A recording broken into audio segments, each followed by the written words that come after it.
1 கோடி பெண்கள் மாதம் 1000 ரூபாய், கிட்டத்தட்ட 70,000 கோடி ரூபாய் 5 ஆண்டுகளுக்கு நீங்கள் வைக்கணும். உங்ககிட்ட எங்கே பணம்? அனைத்து பெண்களுக்கும்னு சொன்னாங்க 2 கோடி அரிசி கார்டு, 1,95,00,000 அரிசி கார்டுக்கு தகுதியுள்ள பெண்கள்னு ஒரு வரமுறையை கொண்டு வந்தாங்க. இப்போ ஆட்சியோட அந்திம காலத்தில் கூட 17 லட்சம் பெண்களை சேர்த்திருக்காங்க. ஆல்ரெடி மாநிலத்தோட கடன் தொகை என்பது 9.5 லட்சம் கோடியாக இருக்குது. அனைத்து துறைகளிலும் இன்றைக்கு மிக கடுமையான நிதி பற்றாக்குறை இருக்குது. இந்த திட்டம் வந்து அரசாங்கத்தின் கஜானாவை சூறையாடக்கூடிய திட்டம் என்று சொல்லக்கூடியவர்கள் இலவசங்களுக்கு எதிரானவர்கள் அல்ல. மாநிலத்தின் நிதி நிலைமையின் கண்ணோட்டத்தில் பார்க்கும்பொழுது குறைந்தபட்ச பொருளாதார அறிவு உள்ளவர்களுக்கு இந்த திட்டம் என்பது மாநில அரசுகளின் கஜானாவை சூறையாடி கொண்டிருக்கிற திட்டம் என்பது நன்றாகவே தெரியும். இப்போ 1500 ரூபாய் நான் கொடுக்க போறேன் எடப்பாடி பேசிட்டாருன்னா எழுதி வைத்துக் கொள்ளுங்கள், 2000 ரூபாய் திமுக கொடுக்கும் என்று ஸ்டாலின் அறிவித்துள்ளார். இப்போ 2 பேரும் மாற்றி இப்படி செய்யறதால யார் ஆட்சிக்கு வந்தாலும் இதை நிறுத்த முடியாது. unless there is a national policy. மற்ற பொருள் விலையெல்லாம் ஏறும். அதிகாரத்தில் இருக்கக்கூடிய கட்சியே மீண்டும் திரும்ப அதிகாரத்தில் வருவதற்கான வாய்ப்புகள் இங்கே அதிகமாக பெருகிக்கிட்டு இருக்கு. ஜூலை மாதம் மின்கட்டண உயர்வு என்பது எந்த கவர்மெண்ட் வந்தாலும் மக்கள் தலைவர் தான் விடிய போகுது. அரசியல்வாதிகள் மட்டும் அவங்க ஊழலில் வந்து ஒரு 20% குறைச்சிட்டாங்கன்னா கூட அத்தியாவசிய பொருட்களோட விலை ஏறாது. ஆனால் அரசியல்வாதிகள் குறைச்சிக்க மாட்டாங்க, அவங்க இன்னும் அதை அதிகரிக்க தான் செய்வாங்க.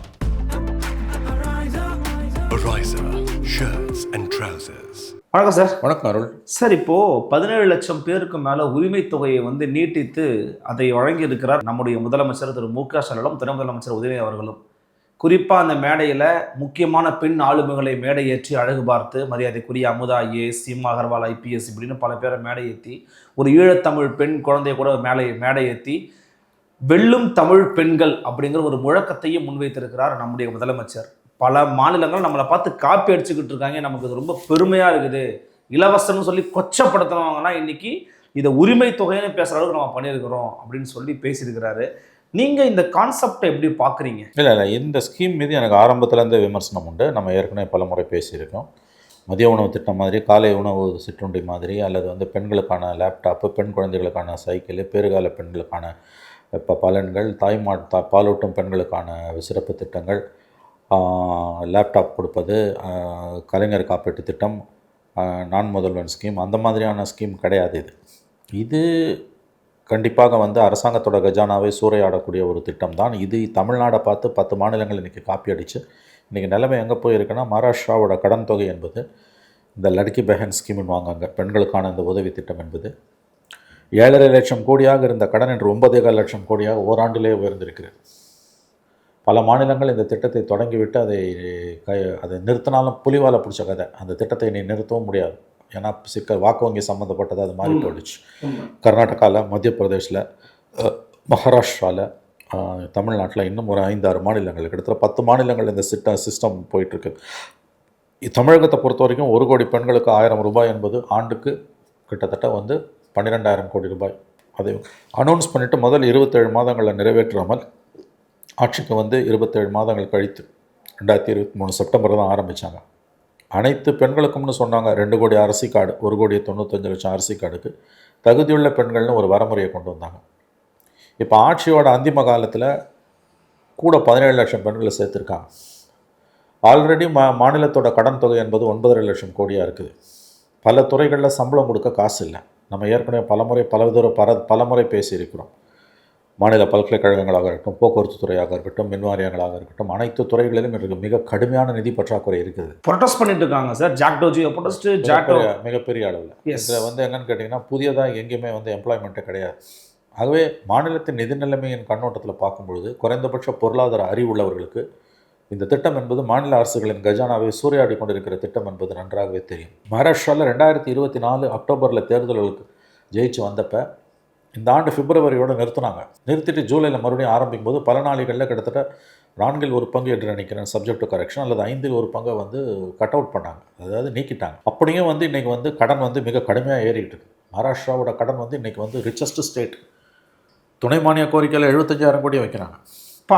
துணை மானிய கோரிக்கையில் 75,000 வைக்கிறாங்க. அதாவது இந்த திட்டத்தை எதிர்ப்பவர்கள், இந்த திட்டத்தை விமர்சிப்பவர்கள், இந்த திட்டம் வந்து அரசாங்கத்தின் கஜானாவை சூறையாடக்கூடிய திட்டம் என்று சொல்லக்கூடியவர்கள் இலவசங்களுக்கு எதிரானவர்கள் அல்ல. நான் இலவசங்களுக்கு எதிரானவன் அல்ல.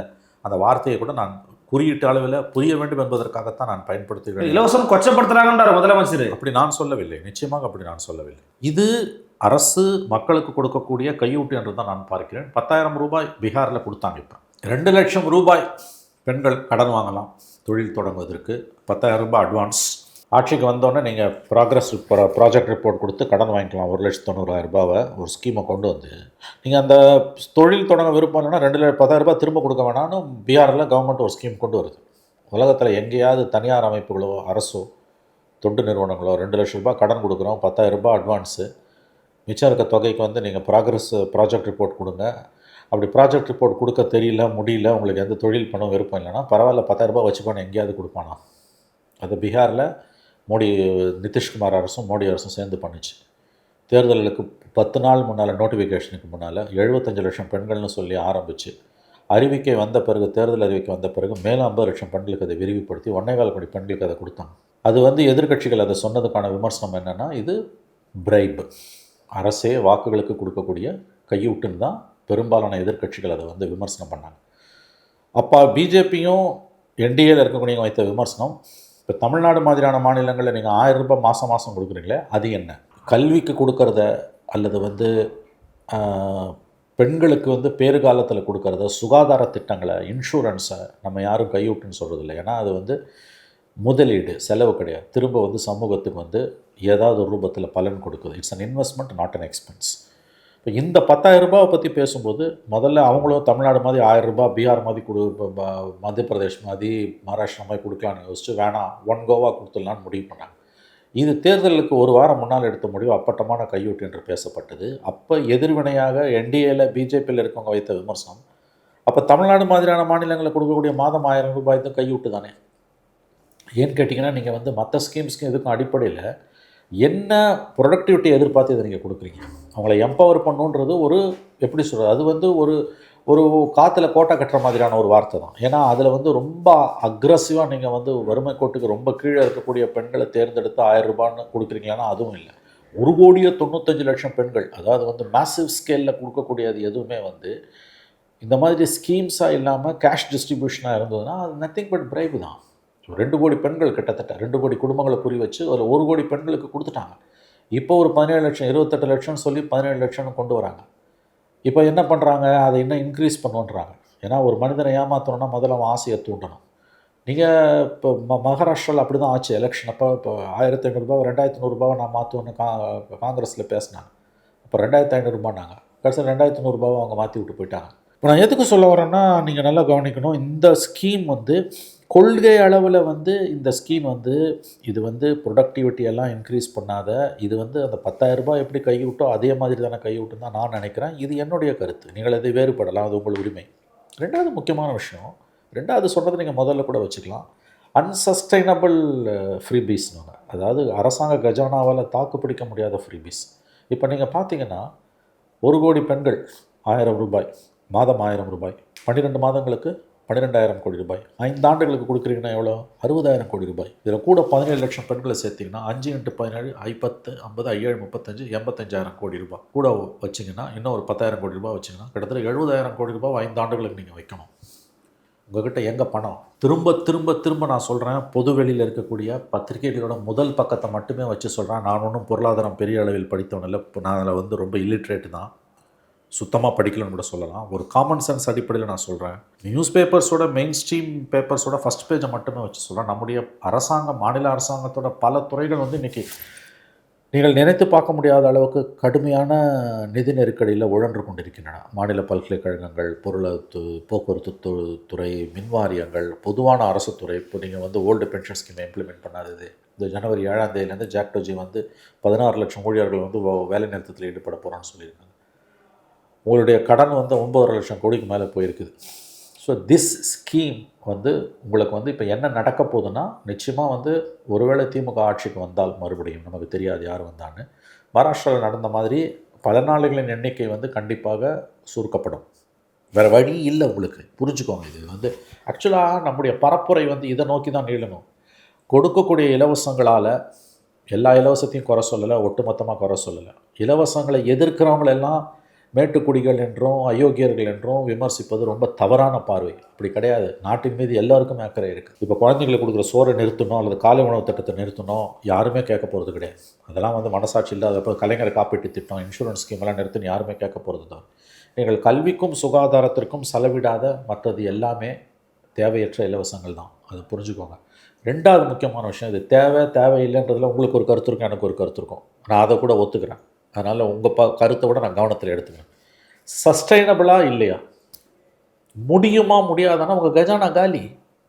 இப்போ நீங்கள் பார்த்துருப்பீங்க, நம்ம வந்து மின்வாரிய கட்டணத்தை பற்றி நம்ம ஏற்கனவே பேசியிருக்கோம். ஆண்டுதோறும் வந்து மின் கட்டணங்களை உயர்த்த வேண்டும் என்பது மின்வாரிய ஒழுங்குமுறை ஆணையத்தின் உத்தரவு. 2003 எலக்ட்ரிசிட்டி ஆக்ட் படி வந்து எல்லா கவர்மெண்ட்டும் அதை செஞ்சு தான் ஆகணும். மாநிலங்களுக்கு பெரிய அதிகாரம் கிடையாது. இப்போ கடந்த ஆண்டு வந்து 6% வீடுகளுக்கானதை ஏற்றுறாங்க, ஷாப்ஸுக்கானது இன்னும் கூடவே ஏற்றுறாங்க. கரெக்டாக அது போன தடவை வந்து எலெக்ஷன் ரிசல்ட் ஜூன் 4 வந்தது. ஜூலையில் வந்ததால் 2 வருஷம் தானே எலெக்ஷன் ஏற்றிட்டாங்க. இந்த வருஷம் என்ன பண்ணாங்க தமிழ்நாடு அரசு, அதே மாதிரி ஜூலை மாதத்தில் எவ்ரி இயர் வரும், அந்த உத்தரவு வரும். ஷாப்ஸுக்கு ஏற்றுறதை ஏற்றிட்டு வீடுகளுக்கான டொமஸ்டிக் கன்சம்ஷனுக்கு 6% ஏற்ற சொன்ன உத்தரவை அரசாங்கமே அந்த செலவை ஏற்றுக்கிச்சுன்றாங்க. ஏன் நீங்கள் ஏற்றுக்கிட்டீங்க? 26 எலெக்ஷன், 25 ஏற்றுக்கிட்டீங்க. இப்போ இந்த வருஷம் நமக்கு அடுத்த ஆண்டு தேர்தல், ஏப்ரலில் நமக்கு எலெக்ஷன் இருக்கும். மே 6 நியூ கவர்மெண்ட் வந்தாகணும். ஏன்னா மே 7 தான் ஸ்டாலின் பொறுப்பேற்றார் 21. ஸோ மே மாதம் ஃபஸ்ட்டு வீக்கில் நமக்கு நியூ கவர்மெண்ட் வந்தாகணும். ஜூனில் பட்ஜெட், ஃபஸ்ட்டு பட்ஜெட். இந்த பட்ஜெட் வந்து ஏப்ரல் பிப்ரவரியில் இடைக்கால பட்ஜெட். அதில் எல்லா வேலையும் தாறுமாறாக ஏறும். ஜூலை மாதம் மின் கட்டண உயர்வு என்பது எந்த கவர்மெண்ட் வந்தாலும் மக்கள் தலையில் தான் விடிய போகுது. நான் சொல்கிறது ஒரு பணம் சோத்துக்கு ஒரு சோறு பதம். அப்போ இந்த அளவுக்கான மிக கடுமையான பொருளாதார நெருக்கடியில் இருக்கக்கூடிய மாநிலத்தில் ஏற்கனவே இருக்கக்கூடியவங்களுக்கு கொடுக்கக்கூடிய 1000 ரூபாவே வந்து பெரும் சிக்கலை நோக்கி நகர்ந்து கொண்டு இருக்கும் பொழுது அதனுடைய பல நாளின் எண்ணிக்கை கணிசமாக குறைக்கப்படக்கூடிய வாய்ப்பு மிக பிரகாசமாக உங்கள் கண் முன்னால் இருந்து கொண்டிருக்கும் பொழுது நீங்கள் புதியதாக 17 லட்சம் பெண்களை அந்த லிஸ்ட்டை கொண்டு வரீங்க. உங்ககிட்ட ஏது பணம் இல்லை? நீங்கள் வந்து எல்லாத்தையுமே சஸ்டைனபிள் க்ரோத் இருக்கான்னு கேட்டு நீங்கள் கம்பேர் பண்ணுறீங்கல்ல. ஒரு அரசாங்கம் வந்து எல்லாவற்றிலும் லாப நோக்கத்தையோ வளர்ச்சி நோக்கத்தையும் மட்டும் அடிப்படையாக கொண்டு செயல்பட முடியுமா? இப்போ பேருந்து வசதி இருக்குது, லாபமே இல்லை தான், போக்குவரத்து இழுத்து மூடிடலாமா? ரயில் வசதி இருக்குது, லாபமே இல்லை தான், இழுத்து மூட முடியுமா? அப்போ அத்தியாவசிய தேவை இருக்குது. ரேஷன் கடையில் உணவுப் பொருள் கொடுக்குறாங்க, எல்லாத்தையும் கொடுக்குறாங்க, அது அத்தியாவசியம். அது நஷ்டம் கூட ஒரு அரசாங்கத்துக்கு ஏற்படலாம். அப்போது எல்லாவற்றையும் லாப நோக்கத்துடைய ஒரு சஸ்டைனபிள் க்ரோத் இல்லைங்க, அப்போ இதை நம்ம ஸ்டாப் பண்ணிடலாம்னு சொல்கிறது வந்து அது ஒரு வலதுசாரி பொருளாதார பார்வையாக தானே பார்க்க முடியும். இல்லை, அதுக்கு தான் நான் விளக்கம் சொன்னேன் உங்களுக்கு. எல்லா இலவசங்களையும் நம்ம எதிர்க்கிறோம். இப்போ வந்து ஆண்டுதோறும் சத்துணவு திட்டத்துக்கு கொடுக்கக்கூடிய பணம் மிகப்பெரிய பணமாக போகுது இன்றைக்கி. அதில் காலை மதிய உணவு திட்டத்தையும் ஸ்டாலின் கொண்டு வந்திருக்கார். அதை பற்றி யாராவது விமர்சனம் பண்ணணுமா? விமர்சனம் பண்ணணும்னு நாம் இருதயம் இல்லாதவர்கள் அர்த்தம்.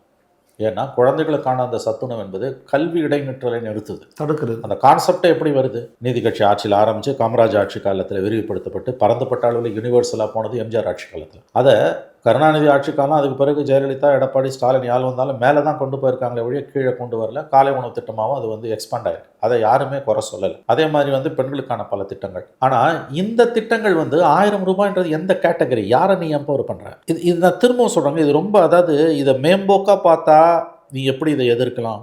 ஒரு ஏழைப்பாழ கையில் 1000 ரூபாய் வருது, உனக்கு பிடிக்கலையான்னு தோணும். அப்படி பார்க்காதீங்க. இது வரைக்கும் வரக்கூடிய இலவசங்களுக்கும் இதுக்கும் அடிப்படையில் ஒரு வித்தியாசம் உண்டு. மறுபடியும் இலவசங்கள் போது குறியீட்டு அளவில் புரிதலுக்காக நாம் சொல்லுகிறோம். திரும்பவும் சொல்கிறேன், நல்லா கேட்டுக்கோங்க அருள். சுகாதாரத்துக்கும் கல்விக்குமான அந்த நிதி உதவி, ஃப்ரீ பாய்ஸ், இலவசங்கள் எந்த பெயரிட்டு அழைத்தாலும் அதை தவிர மற்றது எல்லாமே மிகப்பெரிய ஆபத்தை பொருளாதார கஜானாவுக்கு கொண்டு வரக்கூடியது. அது ஒரு விதத்தில் கையூட்டு தான். ஆனால் இது வந்து இந்த கட்சிகளுக்கு ரொம்ப லாபமாக போயிடுச்சு. இன்னொன்று தெரிஞ்சுக்கோங்க, இப்போ இந்தியாவில் வந்திருக்கக்கூடிய ரொம்ப மோசமான ஒரு நிலைமை என்னென்னா, அதிகாரத்தில் இருக்கக்கூடிய கட்சியே மீண்டும் திரும்ப அதிகாரத்தில் வருவதற்கான வாய்ப்புகள் இங்கே அதிகமாக பெருகிக்கிட்டு இருக்கு. மோடி பண்ணது, இன்றைக்கி பீகாரில் வந்து 10,000 கோடி கொடுத்தது. அதே மாதிரி ஸ்டாலினோட ஆட்சி காலத்தில் இப்போ வந்திருக்கக்கூடிய இந்த உதவித்தொகைகள் வந்து லெவல் பிளேயிங் ஃபீல்டு வந்து அப்போசிஷனுக்கும் ரூலிங் பார்ட்டிக்கும் இல்லை. அப்போசிஷனுக்கு ரூலிங் பார்ட்டிக்கு இருக்கக்கூடிய அந்த அட்வான்டேஜ் இல்லை. 10,000 ரூபாய் தூக்கி கொடுத்தானே இவங்களால் எதிர்க்க முடிஞ்சுதா? உடனே தேஜஸ்வி யாதவ் வந்து நாங்கள் வந்து பொங்கலுக்கு 30,000 ரூபாய் கொடுப்போம்னாரு. சிரிச்சாங்க. நீ வரப்போகிறதில்ல, வந்தாலும் உன்னால் முடியாது. இன்றைக்கி கையில் இருக்க 10,000 நம்போனா உனக்கு நம்பி நம்ம 30,000 போடணும். 71% பெண்கள், பெண் வாக்காளர்களில் 71% பேர் வாக்களித்திருக்கிறார்கள். 10,000 ரூபாய் பண்ண வேலை. அங்கே லெவல் பிளேயிங் ஃபீல்டே போயிடுச்சு. தேர்தலுக்கு ஒரு வாரம் முன்னால் கொடுக்குற தேர்தல் நோட்டிஃபிகேஷன் வந்து ப்ராசஸ் ஸ்டார்ட் ஆன பிறகு வங்கி கணக்கில் வந்து 10,000 ரூபாய் விழுந்துக்கிட்டே இருக்குது. இது பிரைப் இல்லாமல் வேறு என்ன? அதே தான் நீங்கள் மாதம் 1000 ரூபாய். நான் திரும்பவும் சொல்கிறேன், இது எல்லா மாநிலங்களுக்கும் சேர்த்து சொல்கிறேன். இது திமுக ஸ்டாலின் கவர்மெண்ட்டுக்கு மட்டும் இல்லை. ஒன்று கொள்கை அளவில் இதை எதிர்ப்பது. சரி, கொள்கை அளவில் நான் எதிர்க்கிறேன், நீ ஆதரிக்கலாம், உங்கள் விஷயம். Where is the money, show the revenue source. ஏன்னா உச்சநீதிமன்றத்தோட இதில் இன்னொரு விஷயம், இது அப்பட்டமான ஜுடிஷியல் நீதிமன்ற அத்துமீறல். இது யார் பண்ணது? எல்லா கட்சிகளும் பண்ணுறது. ஏன்னா 2013 டிசம்பர் தமிழகத்தை சேர்ந்த ஜஸ்டிஸ் சதாசிவம் தலைமை நீதிபதியாக இருக்கும் பொழுது இலவசங்களுக்கு எதிராக போடப்பட்ட வழக்கில் கொடுக்கப்பட்ட மிக முக்கியமான தீர்ப்பு, எந்த இலவசங்களை நீங்கள் மக்களுக்கு அறிவித்தாலும் ரெவென்யூ சோர்ஸை காமிக்கணும்னு. ஒருத்தரும் காட்டுறதில்லை. இது நாடு தழுவிய அளவில் மிகப்பெரிய விவாதம். 1,70,000 கோடி வந்து பல மாநிலங்கள் இன்றைக்கி வந்து சிக்கி சின்ன பின்னமாயிட்டு இருக்குது. இதுக்கு ஒரு முடிவு கட்டப்படும் விரைவில், அதையும் ஞாபகம் வச்சுக்கோங்க. இது இப்படியே போயிடாது. அடுத்த 3 ஆண்டுகள் 5 ஆண்டுகளில் எல்லாத்துக்கும் ஒரு கத்தி விழும். உங்கள் கஜானா எல்லாமே என்று சூறையாடப்பட்டு கொண்டிருக்கிறது. திரும்ப திரும்ப சொல்கிறோம். இது நான் தமிழ்நாடை மட்டும் குறி வச்சு சொல்லலை. நம்ம மாநிலமாக இருக்கிறதால, நமக்கு தேர்தல் நெருங்கி இருக்கிறதால, நேற்று 17 லட்சத்தை ஸ்டாலின் அனௌன்ஸ் பண்ணதால், பெண்களுக்கான மிக முக்கியமான திட்டங்கள் என்ற அரசு மிகப்பெரிய விளம்பரத்தை செய்து கொண்டதால் நான் சொல்லுகிறேன். எம்பவர்மெண்ட்டுன்றது வேறு, 1000 ரூபாய் தூக்கி ஃப்ரீயாக கொடுக்குறதுன்றது வேறு. முதல்ல அது சரி தப்புன்றது கூட உங்களுக்கு ஒரு பார்வை இருக்கும், எனக்கு ஒரு பார்வை இருக்கும், அதை ஒதுக்கிடுங்க. நான் தப்பாகவே இருந்துட்டு போகிறேன், உங்ககிட்ட ஏது சோர்ஸ்? ஆகவே இது வந்து ஒரு புதகுழி. இப்போ அடுத்து எந்த கவர்மெண்ட் வந்தாலும் இது அவ்வளோ சீக்கிரம் எடுக்க முடியாது. இப்போ எடப்பாடி என்ன பண்ண போகிறார்? நேற்று பேசினது ஸ்டாலினோட மிக முக்கியமான ஒரு ஸ்பீச் என்ன தெரியுமா? சொல்லுங்களேன் என்னன்னு. இல்லை டேக்அவே என்ன? இந்த உதவித்தொகை அதிகரிக்கப்படும். அங்கே ஒரு கொக்கி போடுறாரு. ஏன்னா 1500 ரூபாய் கொடுக்கணும்னு எடப்பாடி பேச ஆரம்பிச்சிட்டார். So this is competitive populism. இப்போ 1500 ரூபாய் நான் கொடுக்க போகிறேன்னு எடப்பாடி பேசிட்டார்னா எழுதி வைத்துக் கொள்ளுங்கள், 2000 ரூபாய் திமுக கொடுக்கும் என்று ஸ்டாலின் அறிவித்து விடுவார். இப்போ 2 பேரும் மாற்றி மாற்றி இப்படி செய்கிறதால யார் ஆட்சிக்கு வந்தாலும் இதை நிறுத்த முடியாது. There is a national policy. என்ன ஆகும்? மற்ற பொருள் விலையெல்லாம் ஏறும். எங்கேயுமே அப்பாயின்மெண்ட்டு கிடையாதுங்க. உங்கள் அரசு துறைகள், அரசாங்க வேலை கால் காசுனாலும் கவர்மெண்ட் வேலைன்றதுக்கு எந்த அர்த்தமும் இன்றைக்கி இல்லாமல் போச்சு.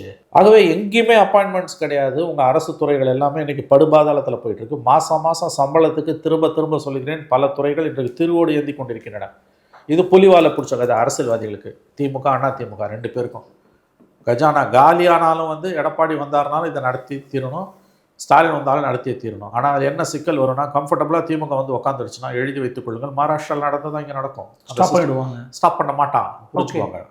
குறைப்பாங்க, பல நாளுகள் எண்ணிக்கையை குறைப்பாங்க. ஓகே, கட் பண்ணுவாங்க. அப்புறம் சில மாதங்களுக்கு வராது. அப்புறம் 29 எலெக்ஷன் நெருங்கும்போது போட்டி போட்டுட்டு கொடுப்பாங்க. அதாவது அரசியல் கட்சிகளோட மிகப்பெரிய பலமே மக்களோட மறதியும், மக்களோட பேராசையும், மக்களோட முட்டாள்தனமும். பட் கண்ணு முன்னால் மகாராஷ்டிராவில் நடந்ததுங்க. ஜூலை ஆகஸ்ட் செப்டம்பர் தேர்தல் காலத்தில் அவன் 1500, 2100, நான் 2500 கொடுத்தாங்க. அக்டோபரில் கவர்மெண்ட் வருது, பிப்ரவரி மாதம் நிறுத்துகிறான். 5 மாதம் இல்லை. ஜூலையில் கொடுக்கும்போது பல நாளிகள் கணிசமான அளவு குறை, 25% 20% குறையுது. கொடுக்க மறுபடியும் ஆரம்பிக்கிறவங்களுக்கும் பேக்டேட் கிடையாது. அப்போ அது 5 மாத தொகை கவர்மெண்ட்டுக்கு தானே. நான் சொல்கிறேங்க, துணை மானிய கோரிக்கையில் 75,000 கோடி வருது. 7.5 லட்சம் கோடியாக இருந்த அந்த கடன் வந்து இந்த ஓராண்டில் 9.25 லட்சம் கோடியாக மாறுது. India's richest state. இப்போ அதே தான் இங்கேயும். இது தமிழ்நாடு வந்து one of the fastest growing states. மிக விரைவாக நகரமயமாகி கொண்டிருக்கக்கூடிய ஒரு மாநிலம். மிகப்பெரிய அளவில் எங்கள் முன்னேற்றம் இருக்குது, சந்தேகமே இல்லை. அது அரசியல்வாதிகள் மட்டும் அவங்க ஊழலில் வந்து ஒரு 20% குறைச்சிட்டாங்கன்னா கூட இங்கே அத்தியாவசிய பொருட்களோட விலை ஏறாது. ஆனால் அரசியல்வாதிகள் குறைச்சிக்க மாட்டாங்க, அவங்க இன்னும் அதை அதிகரிக்க தான் செய்வாங்க. அது வேறு கதை. ஆகவே இந்த நேற்றைய இந்த ஸ்கீம்ன்றது வந்து எல்லாரும் ஏன் வந்து மெயின் ஸ்ட்ரீம் மீடியா இதை பேச மறுக்குது, ஏன் எல்லா கட்சிகளும் பேச மறுக்குதுன்றது தான். கண்ணு முன்னால் நம்ம பார்க்கக்கூடிய அரசு துறையில் இருக்கக்கூடிய பல துறைகளுடைய, அரசின் பல துறைகளுடைய வேலை நிறுத்தங்கள், ஊழியர்கள் வேலை நிறுத்தத்தை பார்க்கும்போது இதோட இன்னொரு பரிமாணம் உங்களுக்கு தெரியுது. விலைவாசி பற்றி பார்க்குறோம் நம்ம இன்றைக்கி. அப்போ இந்த மாதிரியான திட்டங்களை ஒரு கடினமான பார்வைக்கு, நான் இன்னொன்று சொல்கிறேன், இதில் இருக்கக்கூடிய ஜுடிஷியல் ஆங்கிள், இது நீதிமன்ற அவமதிப்பு. ஏன்னா உங்களால் வந்து அந்த அந்த அந்த ஆர்டரை யாருமே இம்ப்ளிமெண்ட் பண்ணல. யாருமே மதிக்கலை, ஒருத்தருமே அதை மதிக்கலை. திமுகவும் மதிக்கலை, அதிமுகவும் மதிக்கலை. 2 பெரிய கட்சிகளும் அதை பற்றி கவலையே இல்லை. இந்த இலவசங்களை பற்றி ஒரு மாற்று பார்வை வைக்கக்கூடியவர்களை மக்கள் விரோதிகளாகவோ மேட்டுக்குடியாகவோ தயவு செய்து நினைக்காதீர்கள். இதை வந்து இந்த நிகழ்ச்சியை பார்க்கக்கூடிய நடுநிலையாளர்கள், திமுக நண்பர்கள் எல்லாருக்கும் சேர்த்து தான் நான் சொல்கிறேன். இது மிகப்பெரிய தலைவலியாக உங்களுக்கு உருவாகிட்டு இருக்குது. யார் ஆட்சிக்கு வந்தாலும் நீங்கள் சொன்னதை நிறைவேற்ற முடியாது. இதை நினைவில் வைத்துக் கொள்ளுங்கள். பல விதமான கருத்துக்களை படுதல் சார். மிக்க நன்றி. நன்றி அருள். நன்றி. Ariza, shirts and trousers.